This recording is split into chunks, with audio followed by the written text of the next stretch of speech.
C'est la première cause d'accident mortel sur autoroute. Près d'un conducteur sur deux, un conducteur français sur deux, est sujet à la somnolence, en particulier lors des trajets longs en voiture. C'est ce qui ressort d'une étude commandée ce matin par la Fondation Vinci Autoroute. Alors prudence déjà, si vous comptez prendre la route pour les réveillons, pour les fêtes qui nous attendent.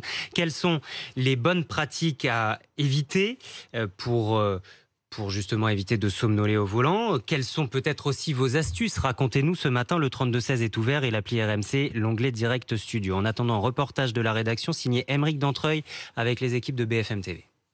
Sur l'aire d'autoroute de Morinvilliers, le long de la 13, les conducteurs sont nombreux à déjà avoir été confrontés à la somnolence au volant. Cet automobiliste a même déjà frôlé la catastrophe. Nous, ça nous est arrivé une fois avec ma maman, celle qui conduisait. Elle s'est endormie, elle a pris la rambarde de sécurité. On a été réveillés en sursaut. Aujourd'hui, pour elle, c'est donc la sécurité qui prime. J'essaye de m'arrêter plus régulièrement, ne serait-ce que pour se dégourdir les jambes, prendre un peu l'air. 10-15 minutes, ça suffit pour après repartir dans des meilleures conditions, quoi. Et pour lutter contre la somnolence, chaque automobiliste a sa petite astuce. Je m'arrête pour boire un café ou prendre l'air.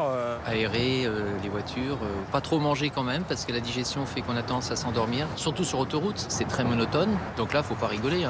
Des techniques qui ne sont pas efficaces selon Bernadette Moreau, déléguée générale de la Fondation Vinci Autoroute. Il faut éviter de penser qu'on a des moyens de lutter contre la somnolence sans s'arrêter. Écouter la radio, ouvrir la fenêtre, parler aux personnes dans la voiture.